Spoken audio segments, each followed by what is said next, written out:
Rude boys gonna get you by degrees. Here comes the West Indies. And when you're facing the generals, nearly every ball is a funeral. And when we batting, brother, go and put your men on the boundary line. And if you give we a liquor, that is merely a hiccup. Look, you win the little battle, you lose the war. It's the same result every time. Everybody sing. Here come the West Indies. Here come the West Indies. Them rude boys gonna get you by degrees. Here come the West Indies. I tell you now, here come the West Indies. Here come the West Indies.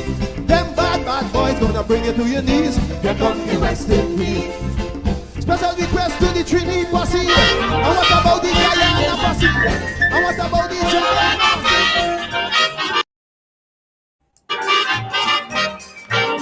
England was in trouble from the very start. Holland mighty Griffith really broke their heart. At 100 miles per hour, they made the ball flight. The Englishman ball umpire, we appeal for light. Ball, don't stop at all. Ball, give him back the ball. Sobers and Hall, bring Gibson on.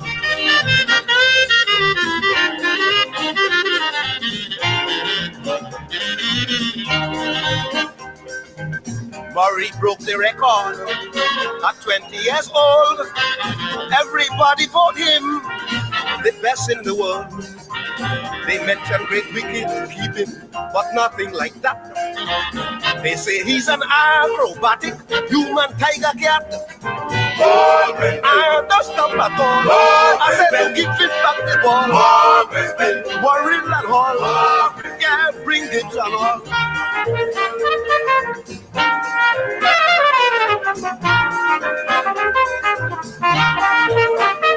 Yes, to win at Headingley, that was England aim, because we were jostling with the points the same.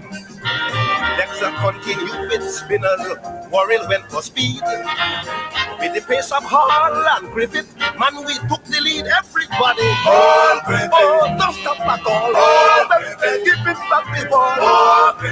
So Buzz and Hall, and bring Gibson on.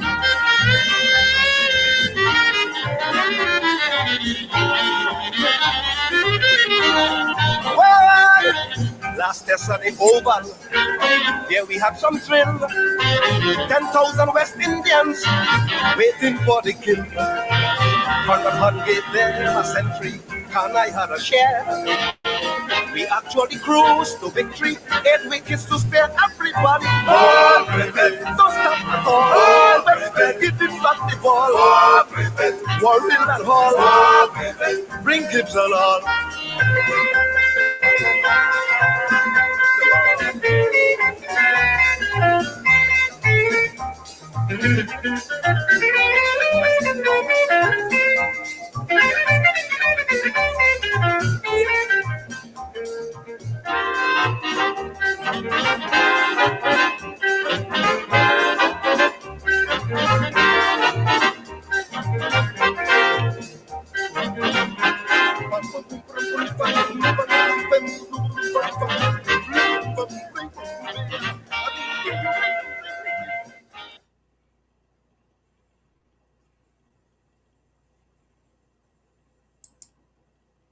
They were about to be rewarded by a quite magnificent display of batting. It was the start of the second day, and Greenwich and Haynes, who had not built a serious partnership in the whole series, were about to produce something special.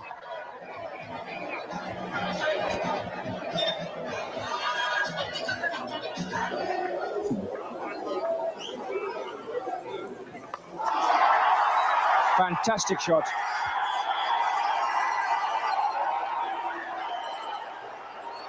Well, that is silly bowling. I mean, after the bounce at the Greenwich, you can bet your bottom dollar. Look at Haynes, he's waiting for it.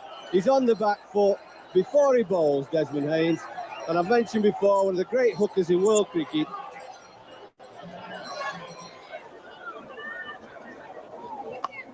Into the gap on the offside, and he's not bothering to run for that because he knows it's come off the bat, right off the meat of the bat and into the gap on the offside. Lovely shot.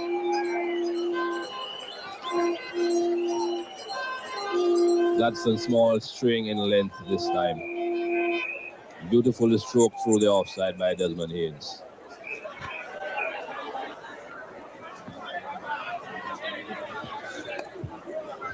That's through the gap.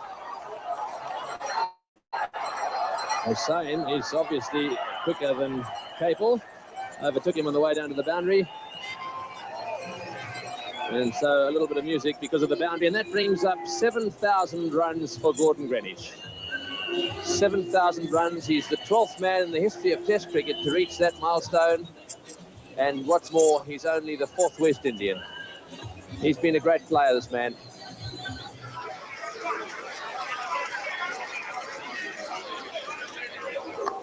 That's through the gap as well. Don't bother running for that. Magnificent shot there by Haynes.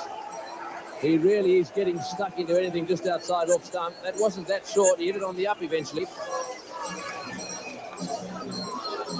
And Desmond Haynes is 5th 4 of the innings. Beautiful shot through the offside. Again, not bothering to run. He knew he had struck it nicely.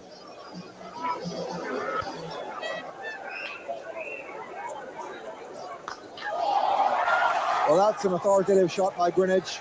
He hammered it.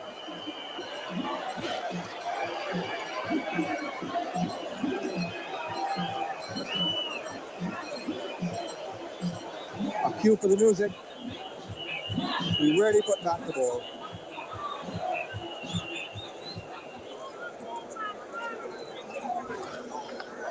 It's in the air, but it's gone. A long way.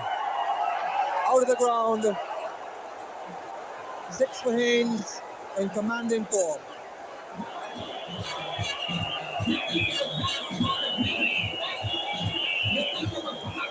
Well, it went many a mile. You couldn't say he middled that. It flew off the top of the bat, or top of the blade. It went much higher than he thought. But that's the small down there. Was never in any doubt at all. It was going high, high up in the trees and away. Oh, that's down the ground. He's really hit that off the meat of the bat, and it's gone straight over the top for 6. Well, Greenwich opening his shoulders there and hit that one straight down the ground. Well, that's a tremendous shot. David Capel was bowling a tremendous over there, kept the ball on the length. He's got this one a bit fuller, and Greenwich has just hit straight through the line of it from outside off stump. Caught it right in the middle of the bat, and I'm afraid the bowler knows when someone hits one like that where it's going, and that's gone straight over the boundary for 6. Tremendous shot. Capel to Haynes. Straight through mid-on for 4. So Haynes moves on to 44. He's looking in good form. Yes, he is. Anything that's slightly over-pitched, both these West Indian batsmen are capitalising on. I mean, that ball's fullish. It's just outside off stump. A typical Desmond Haynes shot. He's worked it through the onside. There's always going to be 4.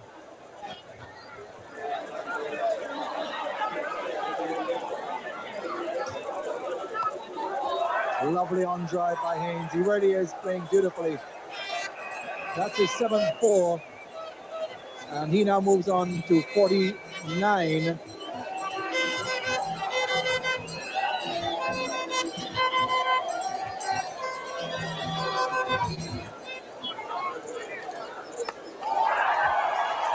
Just fractionally short, and Greenwich dispatches it down through mid-wicket.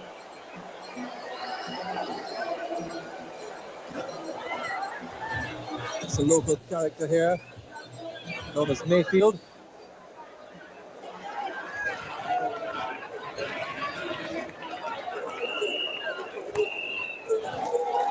And there are the landmarks, the 100 partnership, and Desmond Haynes is 50.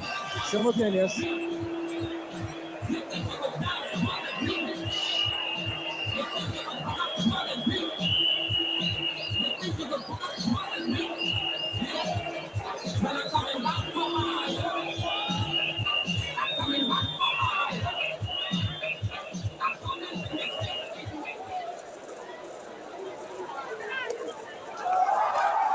That'll go.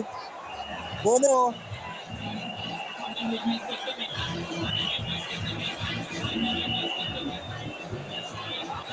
So Greenwich joins Haynes on a half century in his 100th Test match.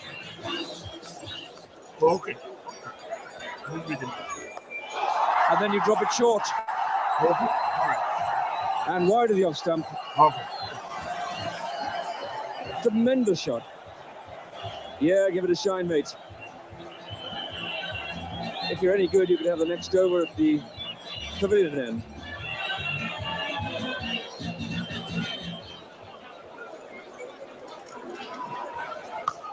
That's a huge hit. That is a ginormous hit. Straight back overhead. Greenwich's second six off Capo.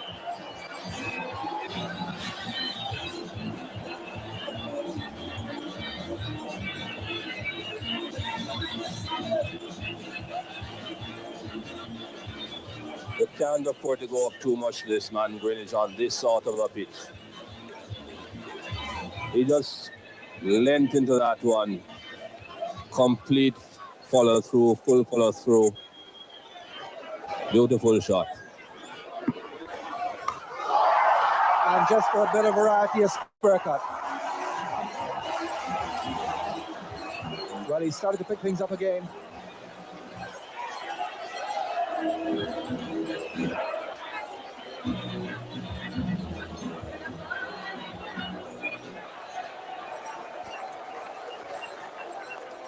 He's going for it. This could be close. Will there be a run out? No, he's gone for 100. He's got a magnificent 100. Gordon Greenwich has made 100 in his 100th Test match.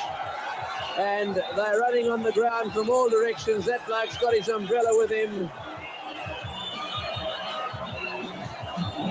Wow, she's enjoyed it too, I tell you. She's in the process of giving it some real movement up there. Let's have another look at this very special moment in the career of Gordon Greenwich. A quick single in his 100th Test match, and he really did enjoy that.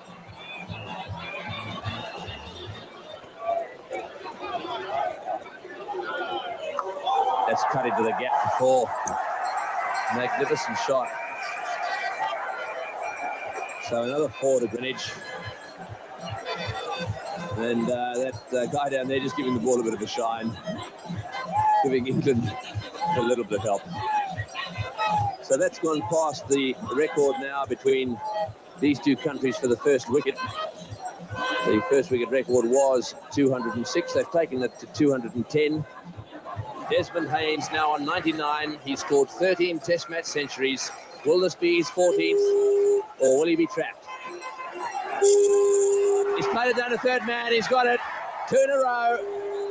Well played, Desmond Haynes.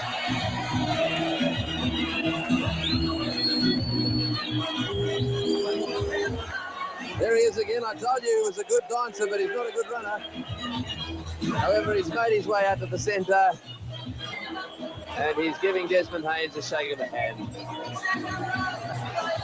Hundreds back to back. One in Barbados in the second innings, and this is how he brought up the one here in Antigua.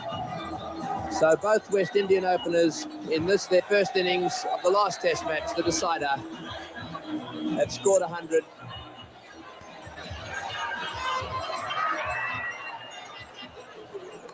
Oh, and that's a short delivery, pulled away, and over the fence it goes. A magnificent pull shot.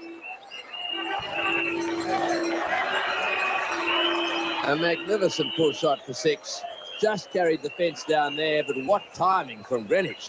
Have another look at this.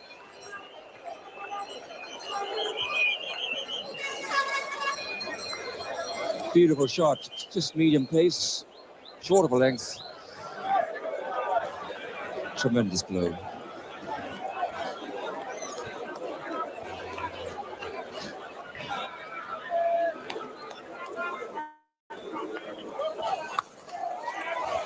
Magnificent drive by Haynes.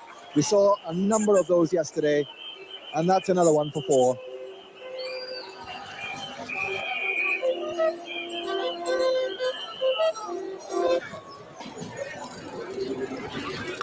Oh, he smashed that one straight down the ground, flat, one bounce into the fence.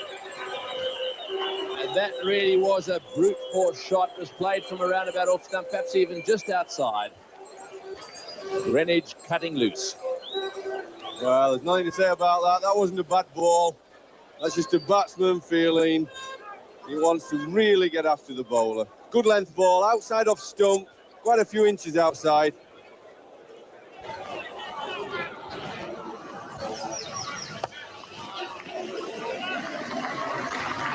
And that one just past the stumps, and that brings up the 296, and it hasn't gone unnoticed by some of the crowd here.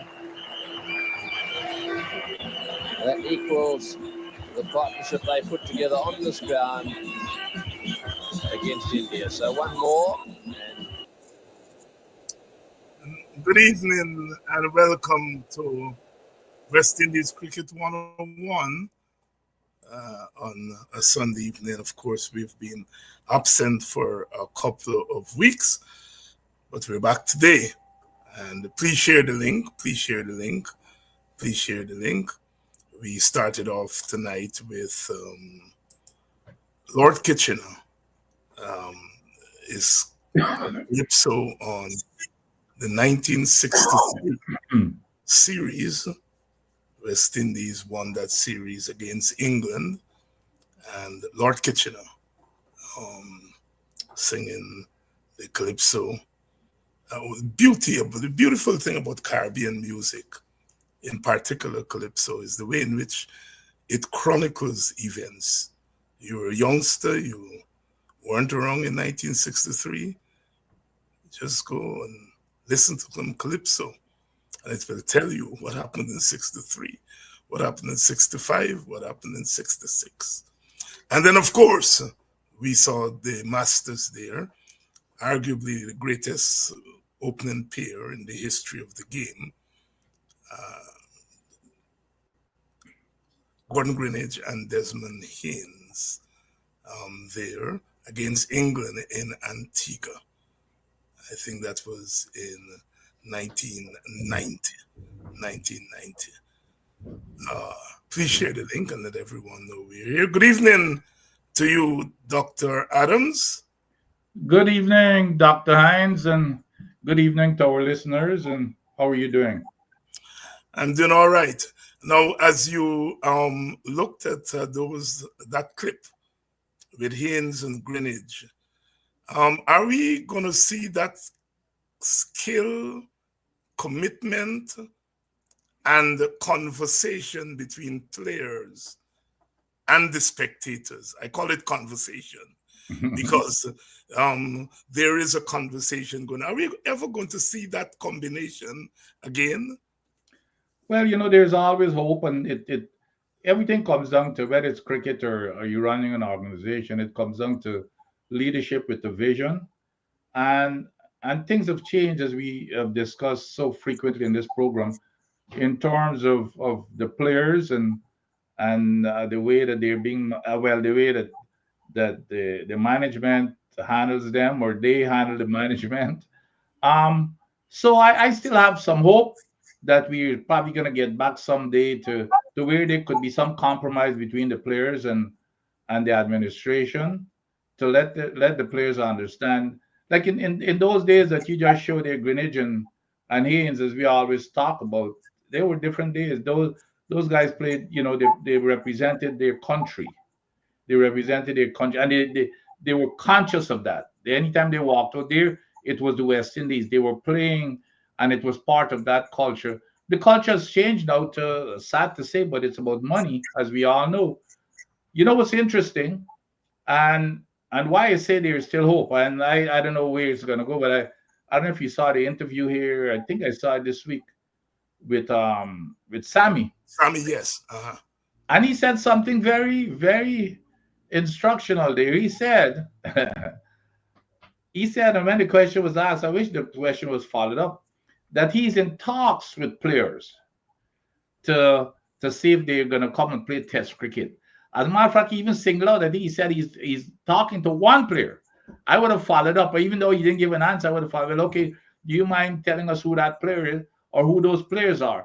So, But my point is, Dr. Hines, I don't think here. I understand that, he's doing a good faith effort in talking to these guys. But why do we? That is telling me you're begging folks to come and play for their country.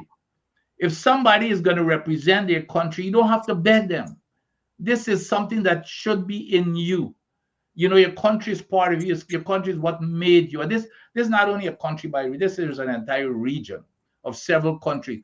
So if you've got to beg them and negotiate, I mean, I made some really crass and but and on sympathetic with these guys. But to me, if you've got to beg somebody to represent your country, I don't think they're not going in there with their heart and soul. And that's what those are names that you're seeing there. Those players are going in there with their heart and soul. They're representing a nation or an entire region. So, but there's still hope. Like I said, as long as there's life, as they say, there's hope. So we may get back there someday, and we may not. Who knows? Who knows? I share your sentiment. I listened very carefully to Sammy, and he said he's one player, but the reports mentioned a couple of players. Sammy, Hope Etmire, King, and I think Puran were the names that were mentioned. Whether in fact he's speaking to them, I don't know. But I share your view as a proud West Indian, very proud West Indian. I find it nauseating that we have to beg people to represent their country. Something is not right with that. And I'm in sympathy with the players like you are. I wish if somebody could inject some money in university professorship, and I can make more money. Because everybody wants to make money, but whether it's more money or what money we are earning now, we have a commitment to the profession and a commitment to our country and to our people. And so if you get more money, you're going to welcome it, but money is not going to be the common denominator. Unfortunately, that's where things are. And cricket, as all of us know, Dr. Adams, is not an individualistic sport. It's a collective sport. Absolutely. You see? And what we have are players who are behaving and acting as individual agents in a sport that is a collective endeavor. Now, you can't have the collective without the individual. The collective is the sum total of the individual. But when you were playing, how did your generation make that balance between the individual commitment and the collective? I remember Ken Barrington making, was it a double century and dropped by England for being too selfish. Right? I remember criticisms of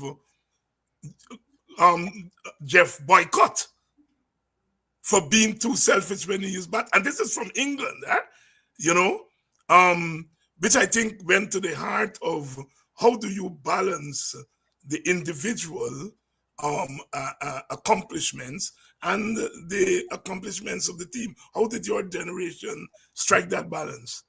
Well, it always comes down to personality. Everybody has a different personality, and I have played with players who, you think that it's all about themselves. It's about their numbers, etc. But for the most part, though, Dr. Hines, because when you're out there, or when you don't see color, you don't see race or anything. The most important thing for any athlete who's got their heart and soul into that game is to win. And you don't care who make the 100 while the game is on. Now, when you're playing in a trial match, for example, there's no, no allegiance to your trial match team because it's just a random selection of players.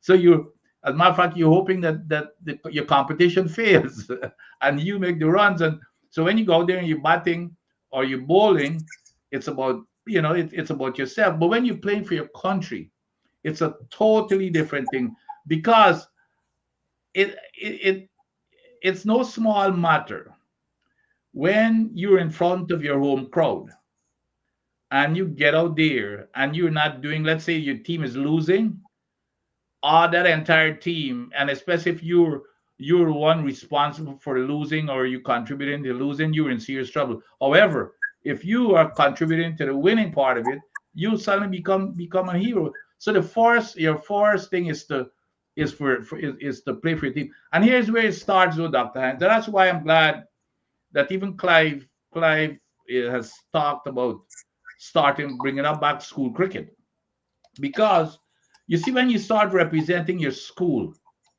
you're playing for something. It's a stiff competition. Going back to your early teens, you're playing for your school. You want to win. I remember we used to have some really serious competition in school cricket up in Linden, with Christianborg School playing, Mackenzie School playing, Wisma School, Comacco. And I remember in the finals, we beat Mackenzie, and I got carried off the field because I made 65. We were chasing down some runs. I made 65 not out. And you know who took me off of the field? All the girls. They came and lifted me. Not the men, the girls. Now, those are the kinds of things, because I represented that entire school. And then you play our cricket after you play for your school. Then they would pick a combined team for Upper Demerara.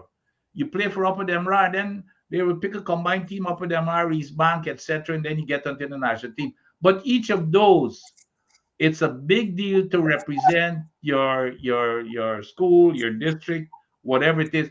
And I've always said, even in the local cricket in Guyana, it's only now that people come from all over the country and play for various clubs. Like GCC would bring in people from Berbice. In the old days, most of the people who play, let's say in Queenstown for DCC, were from Queenstown.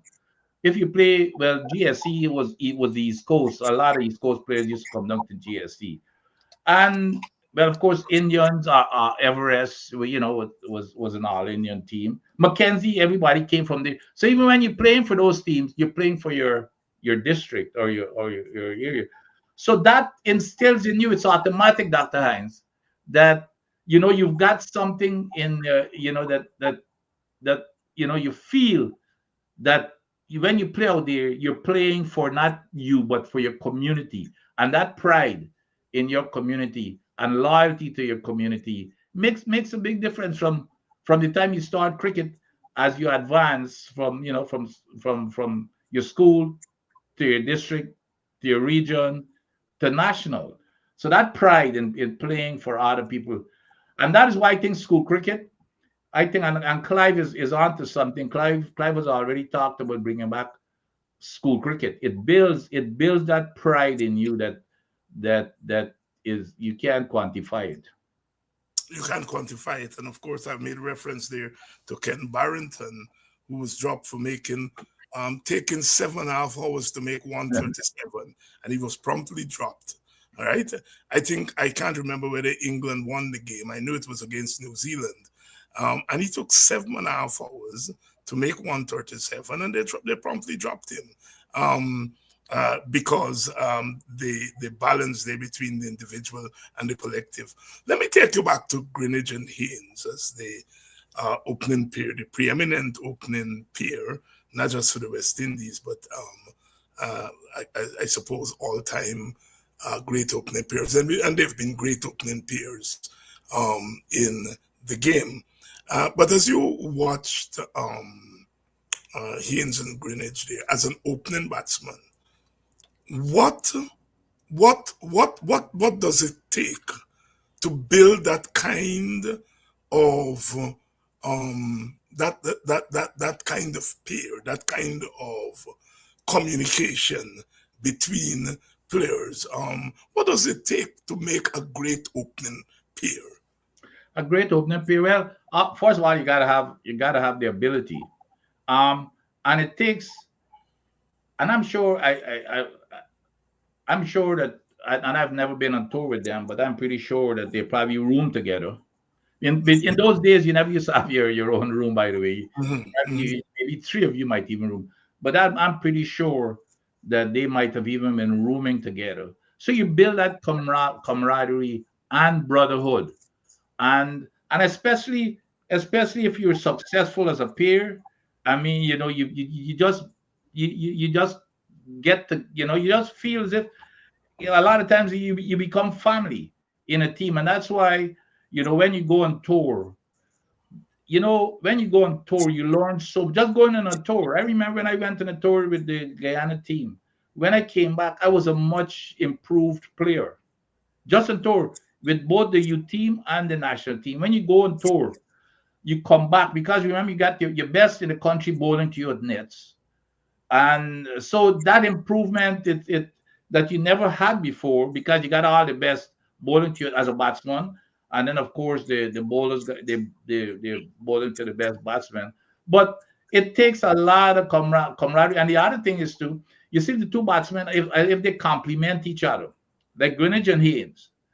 Greenidge was more of well, for want of a better word, like more of a master blaster.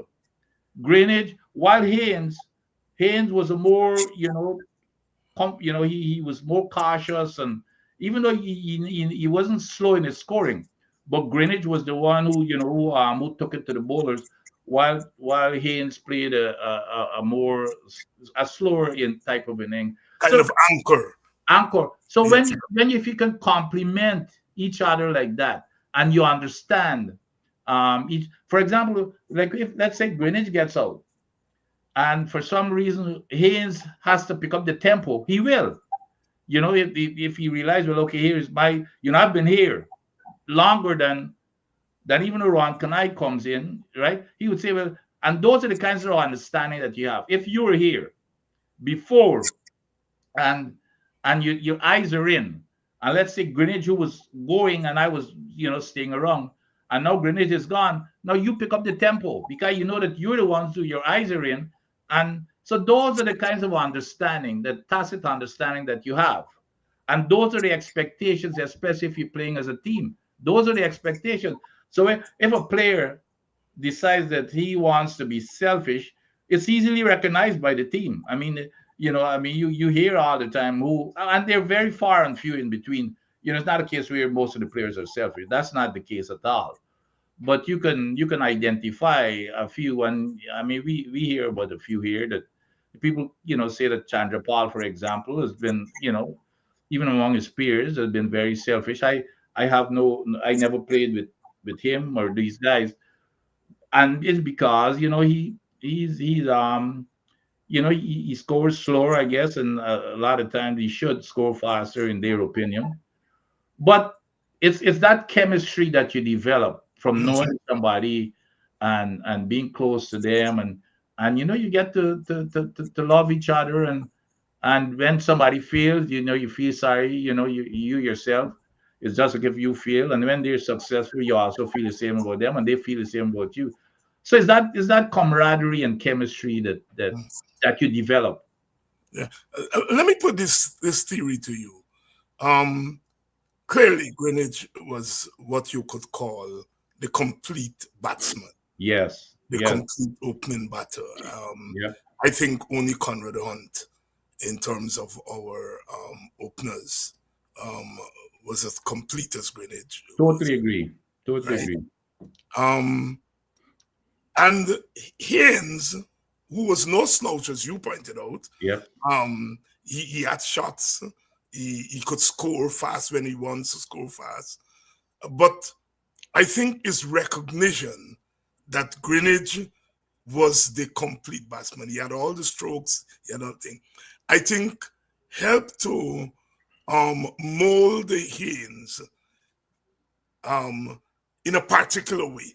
That Haynes picked up that niche, grew into that niche, with having this complete batsman at the other end. And I say that because I remember when Haynes burst on the scene, he was quite attacking. In fact, the innings that he played to get into the West Indies team was a one-day match, and he fouled backers, and a number of them were vying for this one opening spot.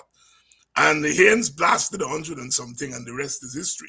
So I'm saying that over the period of time, given the fact that Greenwich was the complete batsman, that Haynes worked out for himself a role that will complement Greenwich. Yes. Your thoughts? Oh, absolutely, and that's exactly what I was saying. It's here and which helped. It helped Haynes, because then Haynes just had to he just had to play his correct, the game that he feels comfortable, especially with Greenwich at the end. You don't need both of them, going after the runs. And that was Greenwich's style. And Greenwich wasn't a swiper. He played really great shots. As a matter of fact, he played a lot in front of the wicket, good hooker and stuff like that. But Haynes, that allowed Haynes to take his time. And you always teach your batsmen, take your time, and when you get a loose ball, you dispatch it. You play defensively to the good balls, and when you get the loose balls, you attack it. So Haynes was allowed to develop. Let's say suppose Haynes had come in Fredo time, and even in Hunt time, where you didn't have, they change batsmen, they change your partner every just like as if you're changing clothes. Then he would have had to play a totally different game. Yeah. He would have had to play, and who knows, it wouldn't have developed him in that manner, I don't think. But Greenwich helped him. He can concentrate, he can focus, and develop his game, however he feel comfortable. Because at the other end, he's got a man who's gonna keep the scoreboard ticking. Let me ask you. You were an opening batter. Were you always an opener? No, I batted at 3, so it's kind of like opening coming up to in school cricket. Mm-hmm. I started batting at 3, and the interesting is when I played in the first under 19 for Guyana, which was the first under 19 tournament that they had for the West Indies, and in 1966, and believe it or not, I made the team as an off spinner. Okay. Because you see, we were isolated. In those days was the RH, you had to travel by RH car to come to town. I was only 16 years old, and it's a school teacher of mine, a young school teacher by the name of Cyril Campbell. He took me, begged my mother to take me down the Friday night, came down. The Saturday they had trials at Central High, and he say, hey, I've got the best batsman of everybody, just a lot of, making a whole bunch of nice. So the selectors who were there, they said, okay, let's take a look at this guy. So I got in there and made like 24. And then he whispered in my ear, he said, something, I don't see any off spinners in this team, in all the trial matches. I don't see any off spinner. At the time I used to bowl a little off spin in school cricket. So he started bigging me up now as an off spinner, and I went in there and I got like 4 wickets. And so I made it as an off spinner. I batted at number 7 in the team when we went on tour, but that was not my position. And then I came back afterwards, and the next year in 68, I came back as an opening batsman, because when I started playing for Mackenzie, that's what I started doing, started opening batting. So I really started opening batting in the under 19 in 1968 in Barbados, and that's where I made my name. And I got a lot of fans such as Everton Weeks and Wes Hall and those folks. Who knows? After the accident, as a matter of fact, it was then after Greenwich and Haynes came after me, after I left the scene. But no, I was not. I batted at 3, and then I went to open, and the thing is, when you're in different positions, is more psychological, to be honest. Like and I tell folks all the time, it's easier for a batsman to move from a lower order to open than for an opener to move down the order, because Talk me through that. Talk me through yeah, that. Because I had an that is experience. something I've always been intrigued by. Yeah, Uh, and the thing is, when you're opening, it's not it's a special it's hard to explain. It's a special psyche in your mind. For example, while the other team is batting, and you get down to the eighth wicket or so, you already start thinking, and if it gets late in the afternoon, you worry like hell because you don't want to go and take no 2 overs or 1 over, or whatever it is. So you program yourself as soon as you go off the field, you're coming back out to bat. Now, if you used to, as an opener, now when they put you down in order, you're not used to be sitting there waiting in your pad. Yeah. Okay. I remember. You remember when I can't remember when was it, in this early 70s, when I had the accident and I came back after the accident. My first big game was an inter-county game in Bubis. 120 something I made at Kanji, and we didn't have trials. And so you would expect that in the county game is the game that they're going to pick the team from. So I made 100, just come back from after the accident. And when they picked the team, when we go into the trials, we had one trial game. So I think it was Lance came to me and said, my events, you got Fredo and Steven, and you can get bat down in the art if anything. So that's where they put me at number 3. So I'm sitting there in the pavilion now in a pad, and this thing was totally strange to me. So when it was time for me to bat now, guess what? I'm used to, when I go there, you've got fast bowlers and the ball is seaming. And here it is, a guy throwing the ball up in the air. That's not the force of the deliveries that I'm used to. It's slow. So it was totally different. So, and that's why I say it's easier to me to move up the order to opening, because a lot of times you're batting down in the middle, and then you go in there and a new ball comes in. So you get new ball bowling in the nets, etc. But it's totally different in terms of sitting there waiting, as opposed to as soon as you get out there, you got to go back. For example, a number 3 batsman, let's say a number 2 batsman pad up, and the first ball that the opener, let's say the first ball that the opener gets out, that's not a problem for the number 3. Even though they got to face that new ball early, but it's a psychological thing, because the number 3 batsman, even though that they don't open, they say now they're playing an opening role because they've got to go face that new ball, and it might even be number 4 if you lose some quick wickets. They're used to that, but for an opening batsman to be sitting in the pavilion is a totally different thing. I mean, like I told you, I experienced that, and it's a psychological thing that is. Yeah. Of course, there were some people who started at number 3 and then went up and did well opening. Kanai was tried opening thing. But Lawrence Rowe, who was number 3, but opened, in fact, is 302. That phenomenal innings in Barbados, he did it as an opener.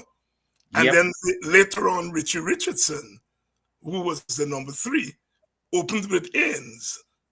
As we got into the 1990s and Greenwich had retired, there was no obvious replacement, and Richardson moved up and opened. Those are the 3 instances. It's easier to do that.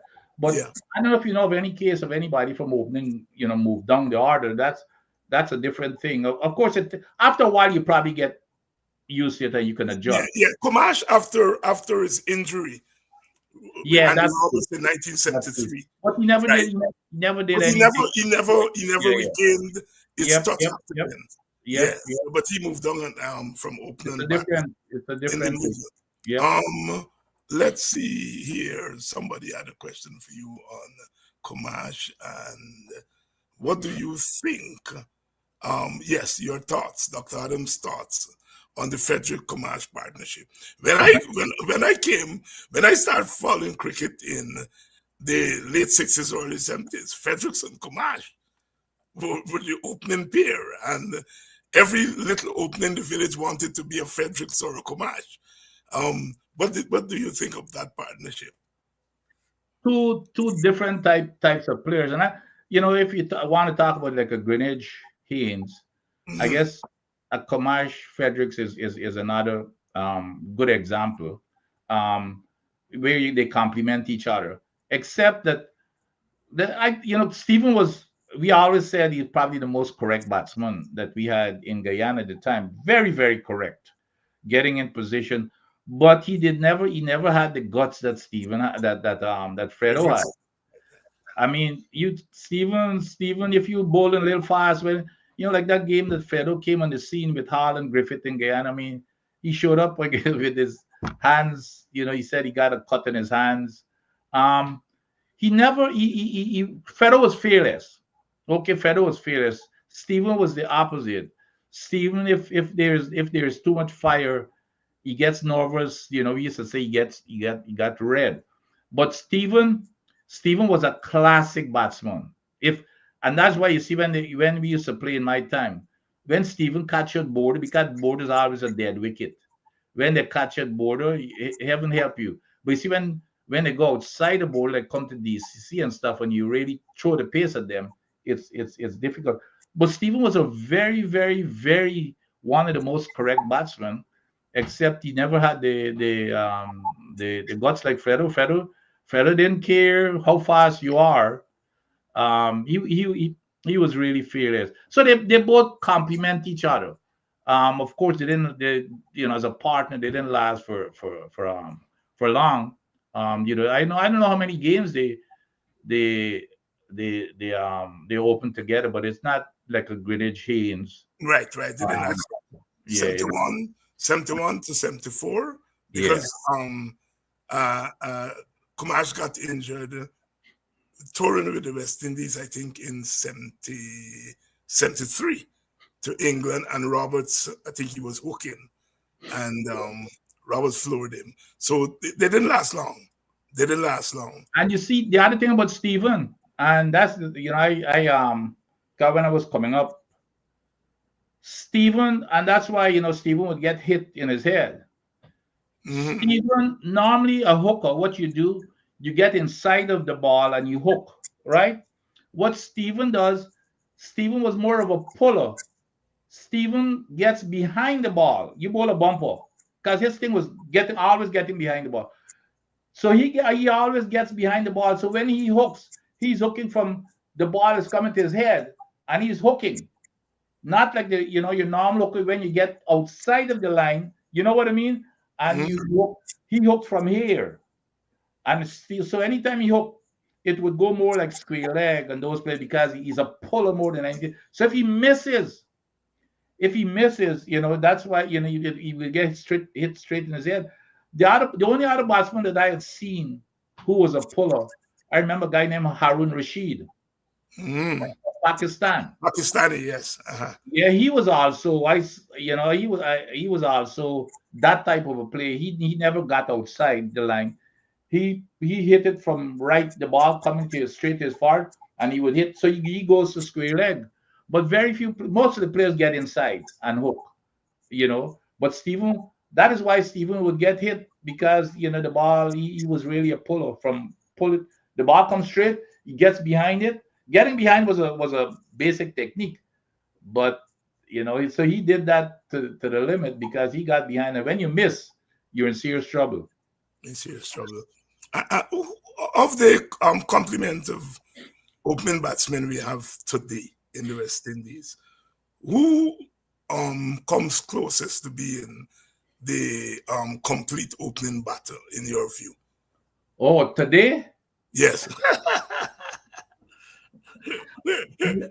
Note I didn't say who's the complete opening batter. Who comes closest? I think without question, our best opening batsman is Brafitt, but he's wanting for technique.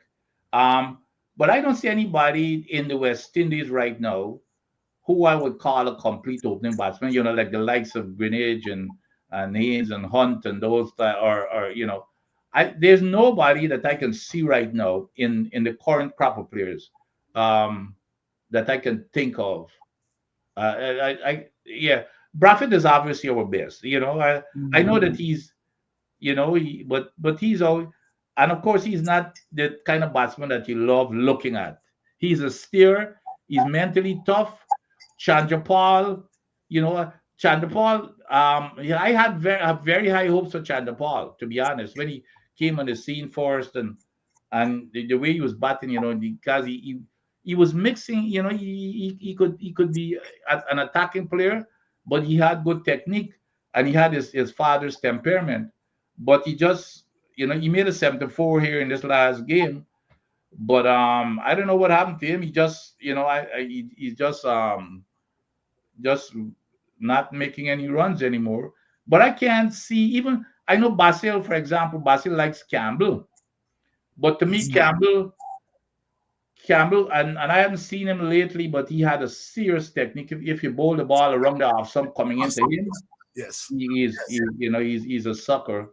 So I can't think of anybody strange enough who who have that technique that I can look at and say, this year they've got a lot of potential as an opening batsman. I can't think of any. Franklin, thank you very much for reminding us that Seymour Norris opened at times. He did. Seymour Norris did. Seymour Norris did. Yep. Yeah. But he had very serious technique. Oh, yeah. Not anywhere, Yes, Seymour Norris did. And if you go back and you look, and I think it was Basil who brought that to my attention one time. West Indian batsmen don't do well in New Zealand. He said, you go back, look at Lloyd and all of them. They never did well in New Zealand. And I remember Seymour Norris. You remember Seymour Norris' last tour? Yeah, New He had a Zealand. Double, 256. Yeah. So Seymour Norris had he had some serious technique. No question about that. But there again is another case where they moved up the order rather than moving down the order. In case you're just joining us, West Indies Cricket 101, Butcher has the night off because he has a conflict. And so Dr. Adams and I are here shouting hello to Mr. Ben, who I met last night at a function, or mutual friend of ours 70th birthday party last night, and went out there, and Mr. Ben recognized me by my voice. And he's living here in Guyana, he's living here in Arizona, and very ardent follower of this program and the politics program. And we had a chat, very, very, very, very good chat. And like most Guyanese in the diaspora, agonize about our Guyana and where it's going. Where it's going. Yeah. So hello to you, Mr. Ben. It was nice meeting you last night, you and your lovely wife. And hopefully we will stay in contact. Thank you very much. Say hi to him for me too. Yes. Now, Dr. Adams says hi, Mr. Ben.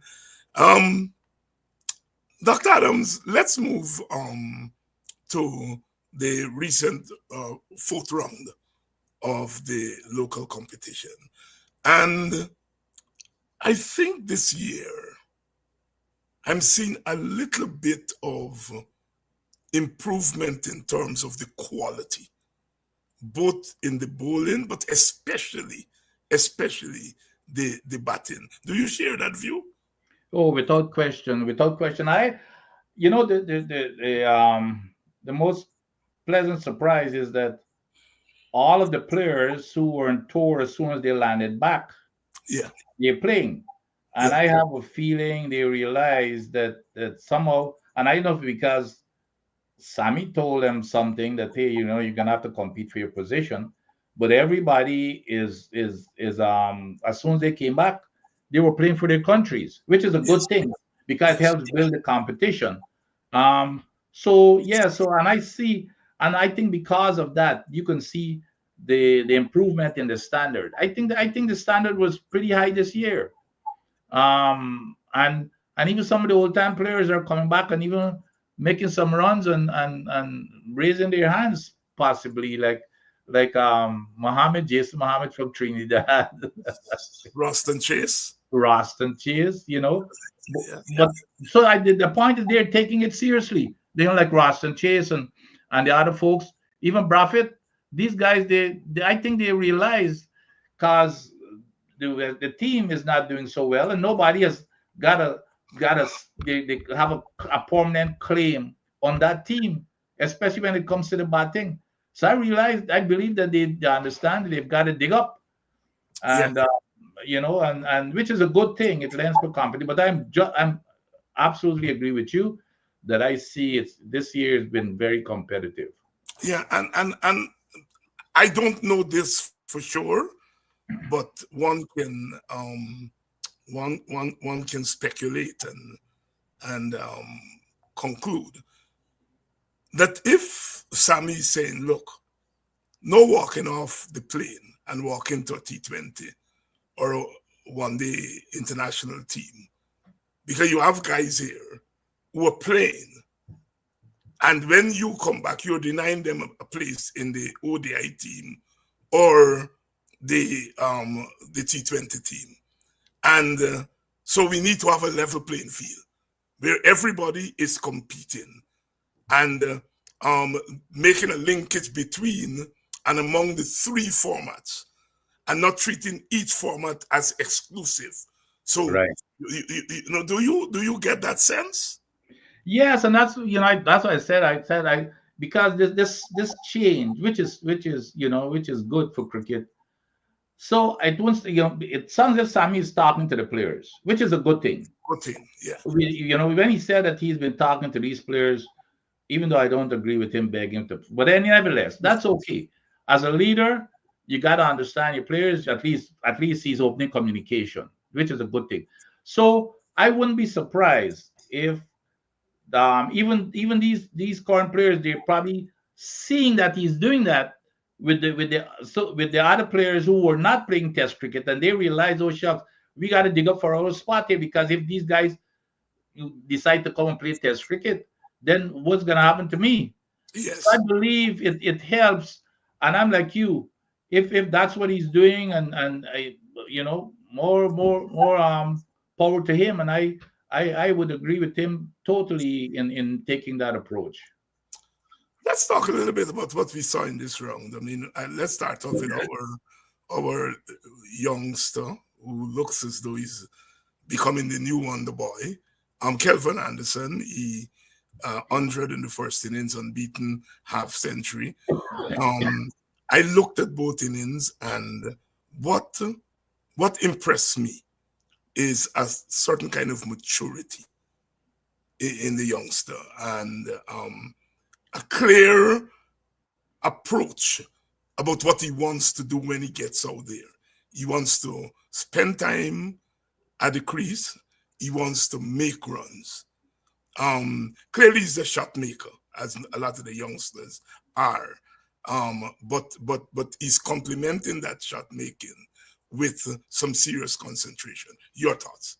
Oh, without question. And that's, like I always tell folks, I say, when you get to that level, everybody plays the same cover drive, they play the same on drive, cuts. It's just a matter of how consistent and which delivery you play to it. And a lot of it comes from your concentration. And he's really impressed me. Matter of fact, this is the 100 that he made is the first time I really looked at him, for a long time, batting through that innings. And he's really impressed me. His temperament is sound. His batting, his defense is solid. Yes. But I like him. And then to come back and then make a 50, it's that I think he's got some big place to go. And you see, the other thing that I tell folks, when you get confident, because when you get to that level again, 99% of your batting becomes driven by your confidence. And with his with those two scores and people talking about him, you watch it.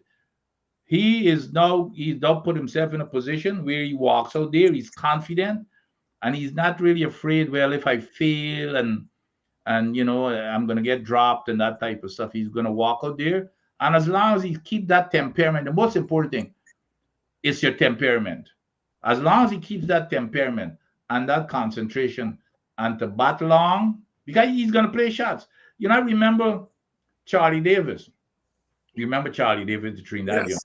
Yes. Charlie Davis told me one time, he said, I never look at the scoreboard. Because a lot of people know Charlie Davis got an average in Test cricket. 54.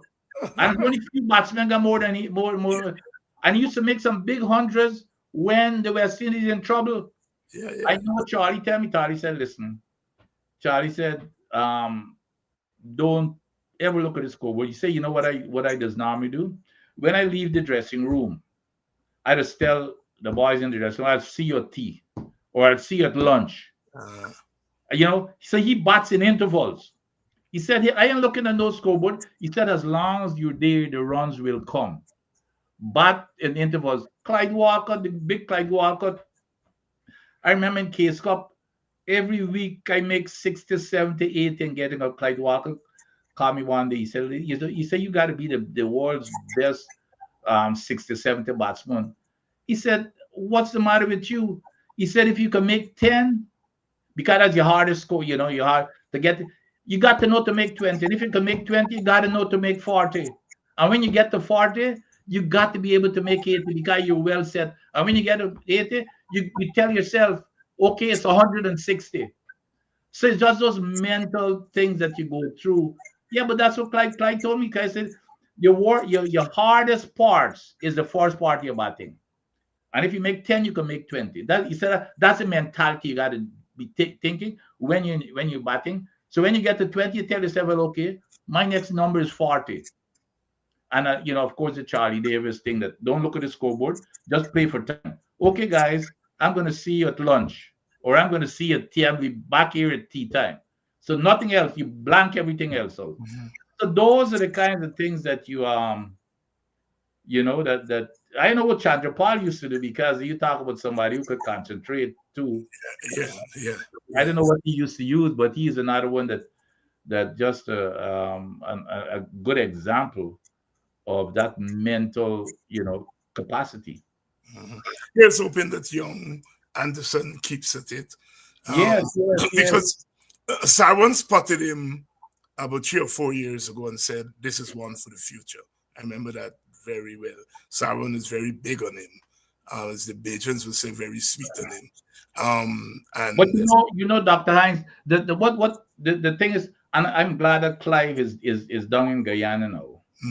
Because you need people like Clive and them to be talking to these youngsters.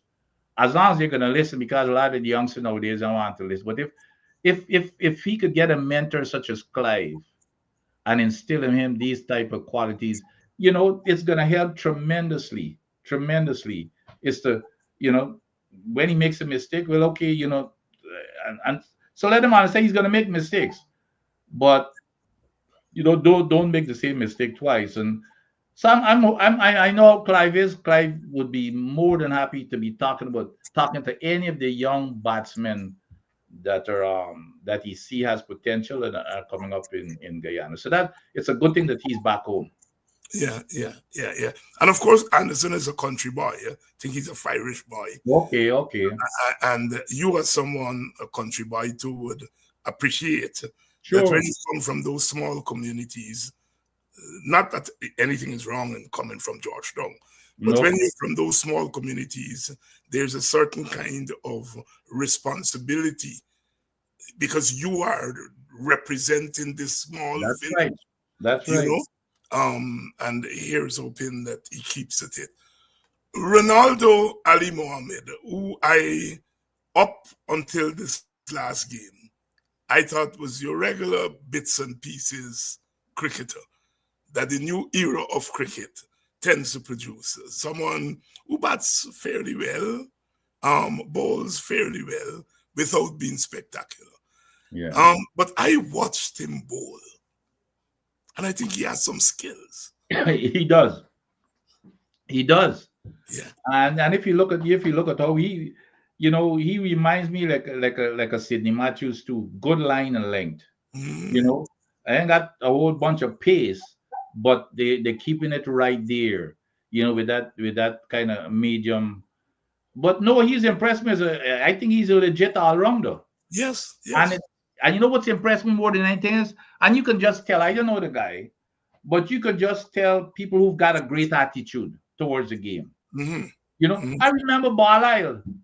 Barlisle has probably the greatest attitude towards the game. To me, Barlisle wasn't no great cricketer, but just his enthusiasm and his energy. That's what really pulled Barlisle through. And I see a lot of Barlisle in this guy too. He looks very enthusiastic, lots of energy. When he's batting or bowling. So no, I see and the attitude is his thing. So I see that as long as he stayed, focused, and I think he's gonna do well, and get somebody to work with him in terms of his pace and that type of stuff. I think he's gonna do well, and even his batting, he looks as if he's got a good temperament. Yeah. And they say fast bowlers hunt in pairs, and you usually talk about two tearaway fast bowlers, who were hunting pair over All and Griffith and so on. But you remember Truman and Statham. Truman was tearaway. Statham. That's right. And they're about. And I watched Ali Mohammed and Smith. Yeah. Smith really tear away fast. He has to work on his no ball and so on. Yeah. But here was Smith really peppering the batsmen, and Ali Mohammed had enough skill to pick up the pieces there. He got 6 wickets, but easily those 6 wickets could have belonged to Smith. Yeah. And so he benefited from that partnership. Definitely. But you have to have the skill. Yeah. And I watched him use the crease. Yeah. Use he knows when to pitch the ball up, and he has a wicked bouncer too. So I agree with you that he's a serious all rounder. He's a serious all rounder. And then you see, like you rightly said again, it's just like opening batting.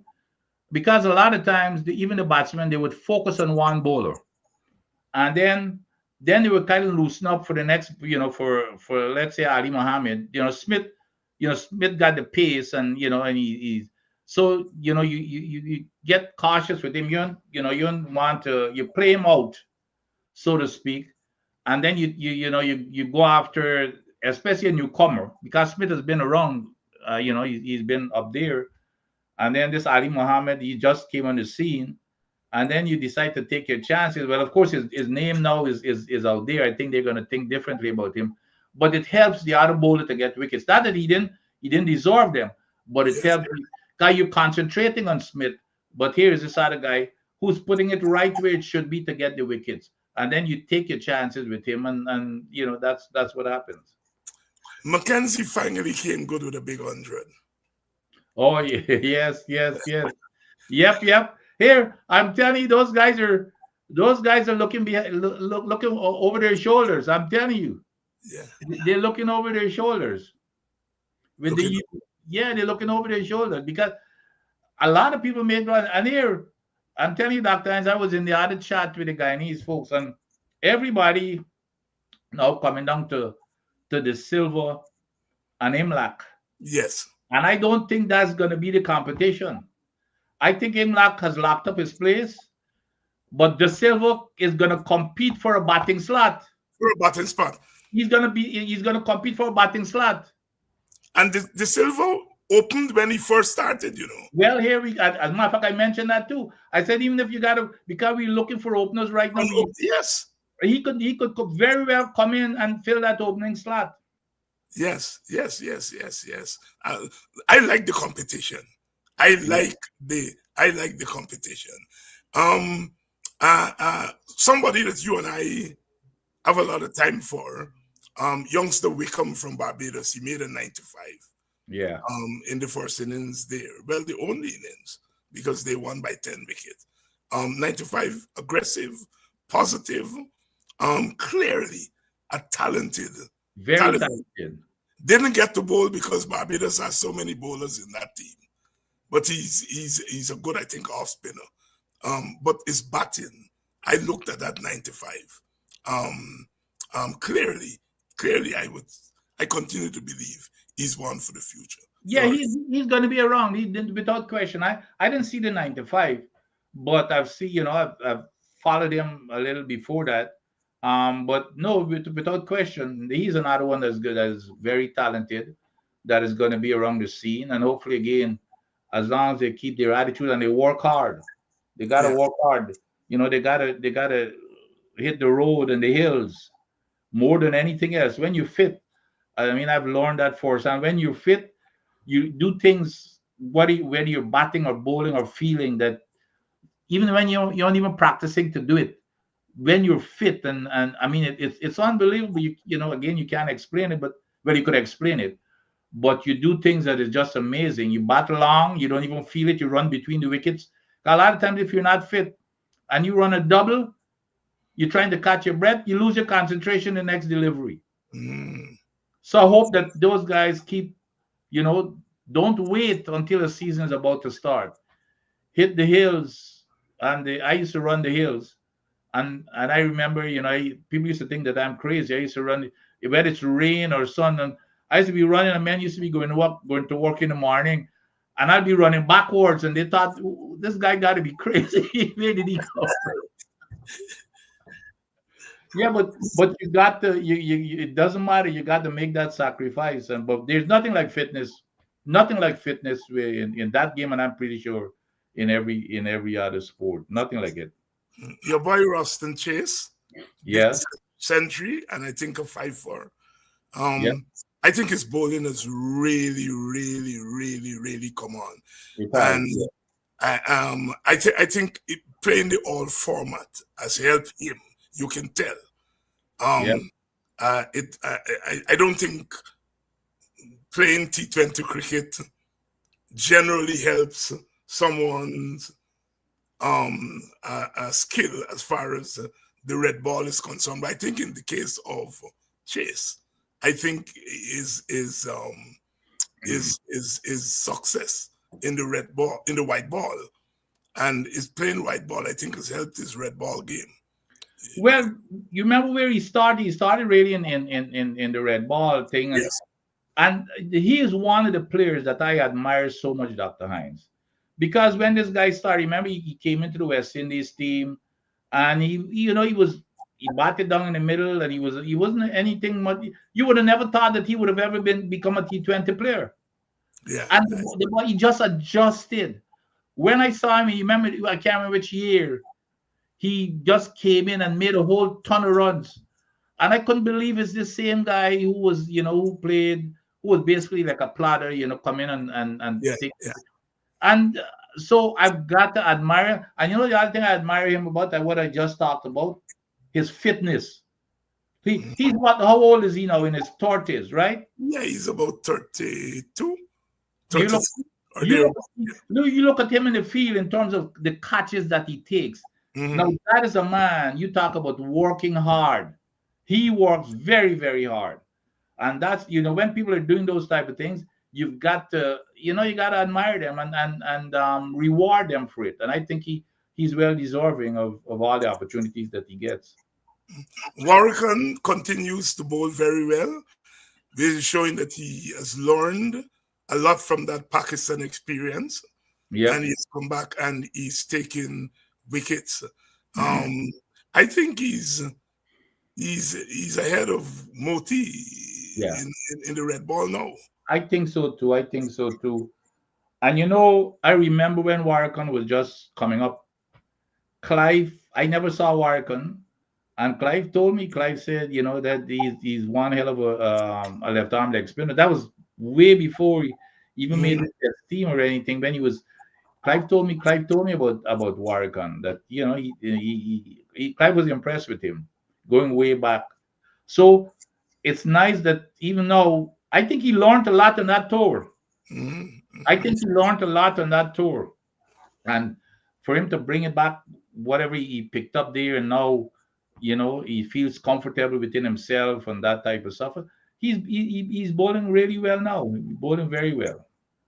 He's certainly bowling very well. Moti got a 4 in the second innings here against Jamaica, but I'm still not satisfied that he's making the transition in between the formats.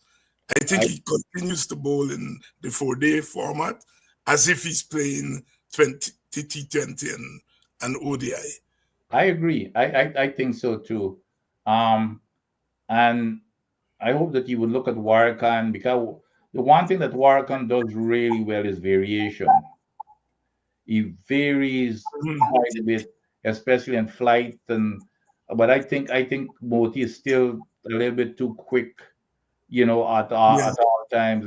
But Warrican said that on his last, it's you got to know when to just flight it, and when to when to push it. And I think hopefully Moti would learn that, make that transition from from white ball cricket to red ball cricket, in terms of, guys, it's a longer game. Yes. And you might be called upon to bowl 20 something overs. So no, but you're right. Warrican, to me, he's really improved. To me, and after that tour, he comes back to the West Indies, and again, it's about confidence too, Dr. Hines. It's about confidence. That I think he's very confident now. Very confident, and of course, as a finger spinner, I mean, variation matters. Because a finger spinner is much more predictable than a wrist spinner. Yes, and so you look at somebody like Santner from the New Zealand guy. Yeah. He bowls 6 different balls, 6 different pairs, and the commentators kept pointing that out. And I said, let me look at this, and he does it without changing his action. Yeah. But, and clearly, a lot of thinking goes in to the bowling. So I hope Moti pulls it together. Sinclair has fallen off. Yes, that's the big disappointment to me. That's the big disappointment. I'm not so much worried about his batting, because as a batter, all it takes is 1 innings. That's right, country. Yeah. It's his bowling that bothers me. Yep. No, I agree. I totally agree. And he's a talented cricketer. He's committed. Very talented. Very talented. And so on. I just don't. But they say that he has a little attitude problem. But there are certain people he listens to. I remember Hooper saying when they were in Australia, he would call him at 2-3 o'clock in the morning. So I hope somebody pulls him aside and work with him. Because it's so easy to lose your way these days. It's so easy to lose your way. Dr. Hines, I think anytime you, and I didn't know that, but anytime you hear people, they don't have a good attitude, it's gonna damage their cricket. It will damage their cricket. I mean, you have to have a great attitude. Like, I mentioned some names. To me, Ball Island had any talent, but the guy had an attitude that was incredible. He worked hard. He tried. And the other people who had bad attitude, they were much more talented, but they couldn't make it because of that attitude again. So I hope that he fixes that really fast. If he's got an attitude, that he fixes it really fast. Right? He's not going to get any place. He's not going to get any place. Yeah. You followed the champions. Yeah. It's difficult to follow these things when West Indies. Not here. Yeah. I followed it too. Is India the deserved winner? Yes, I said from day one, it's tough to be that Indian team. It's really tough. They've got depth, and they did not even play with their best bowler, Bumrah, Right. um, and Suraj. If he would, but that's a tough team to beat, Dr. Hines.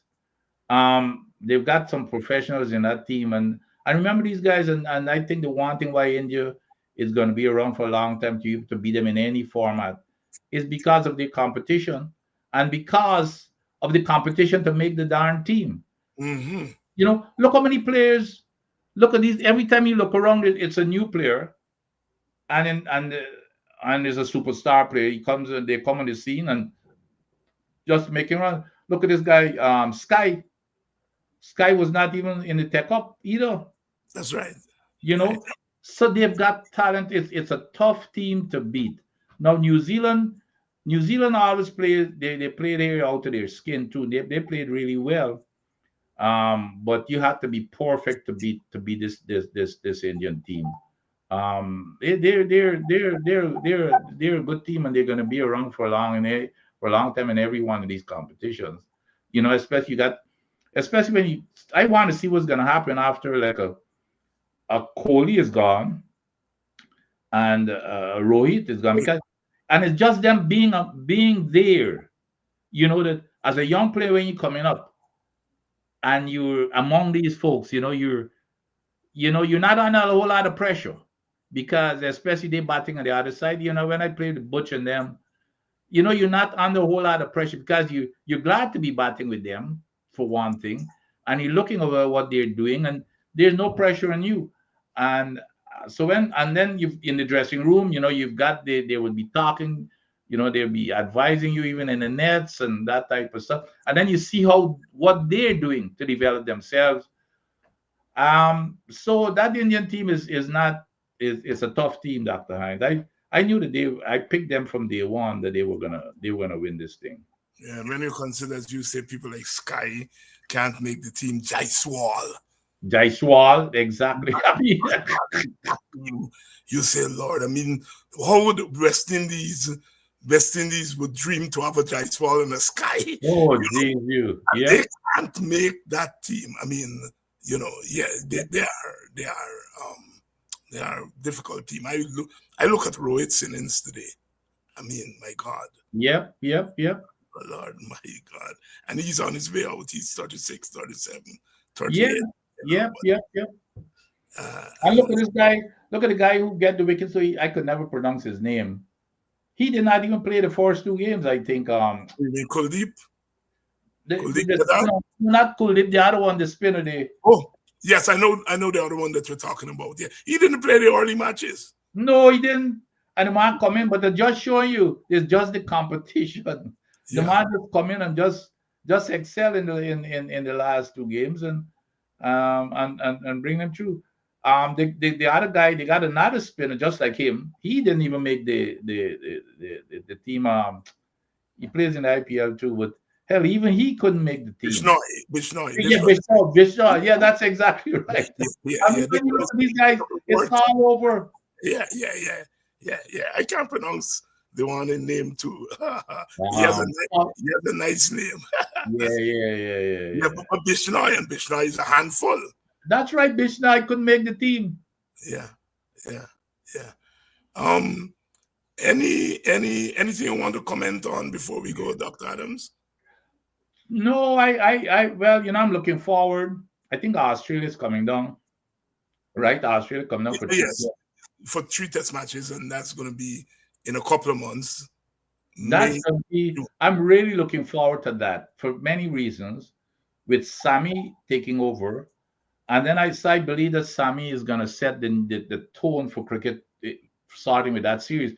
And, when he says that he's talking to players who want to play test cricket and that type of stuff. So I think that's where it's going to start. So we're going to get a really good signal as to where West Indies cricket is going when we see what happens in that series. And I'm excited, even with this tournament, this West Indies championship here, because I think that a lot of, if they pick the best team, I think we will have a good team. Yeah. Coming up with a good competition, I think we will have a good team. I think so too. I think our bowling can stand up against any bowling combination in the world. Yes, I mean, yes. you fast bowling in Seals, Joseph, the two Josephs. Roach is still around. Yep. Older signal that he wants his place back in the team. With Warwickon and Moti, I think our bowling is good at it. It's the batting. Yeah, I think the bowling is good. It's the batting. Right? It's the batting. If we can get Chase back, yeah, and if we can get one or two of the other bad boys, the Puran, yep, and King, and so on. I look at King, he's wanting with a little bit of technique. I can see the bad habit.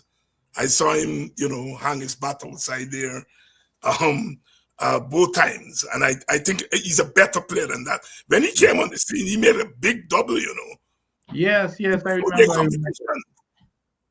Yeah. And the other one is King. The other one is not King. The Hope.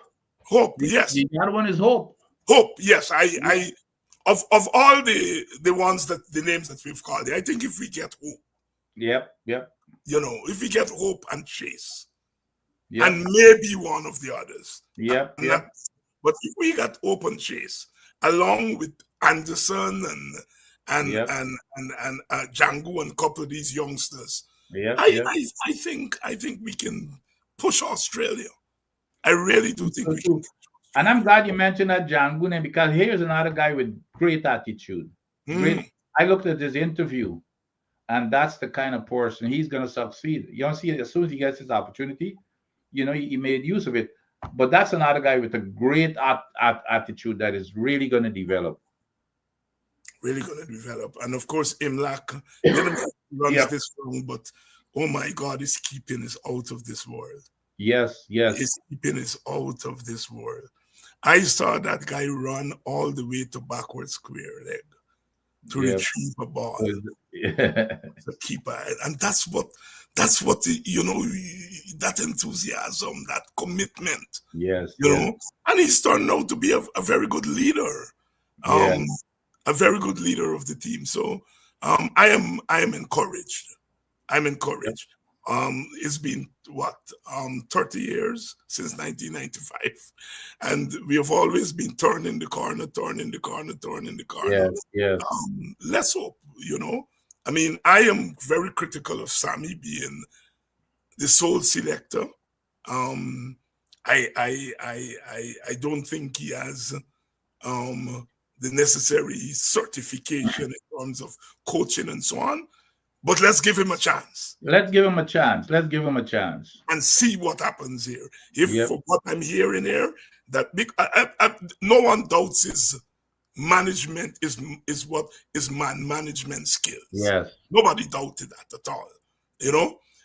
If he can use that as an entree to becoming a more rounded coach and pulls the team out of the doldrums, he has my support. And the best thing about him, of course, I've been critical of giving him all three the formats, but like I said, the one thing that has impressed me out of the box is for him to say that he's communicating. Communicating with the player. That's what a leader does.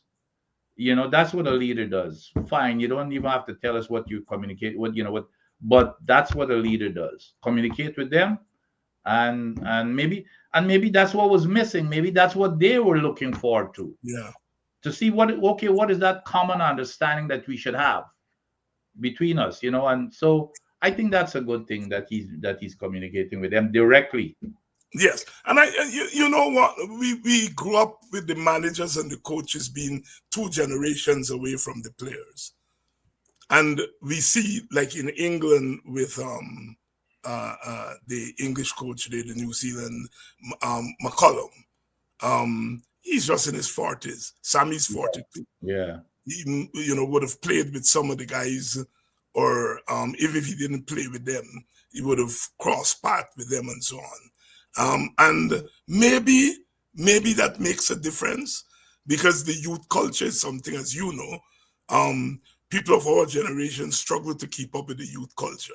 Yeah. And Sammy's closer to that generation. He's closer to it, and let's see how it plays out. Yep. Dr. Adams, always a pleasure. Yeah, man. Same here. Coming around the 5th round, starting on Wednesday, and we'll be back here on Sunday. And Basil will be back next Sunday. Yeah, that's right. And to you, the audience, thank you all for coming out. I know we had a break and broke the rhythm, but we're back, and I will see you all next week for another edition of West Indies Cricket 101 on a Sunday evening. Rude boys gonna get you by degrees. Here comes the West Indies. And when you're facing the generals, nearly every ball is a funeral. And when we batting, brother, go and put your men on the boundary line. And if you give we a lick up, that is merely a hiccup. Look, you win the little battle, you lose the war. It's the same result every time. Everybody sing. Here comes the West Indies. Here comes the West Indies. Them rude boys gonna get you by degrees. Here comes the West Indies. I'll tell you now. Here comes the West Indies. Here comes the West Indies. Them bad boys gonna bring you to your knees. Here comes the West Indies. Special request to the Trini Posse. And what about the Guyana?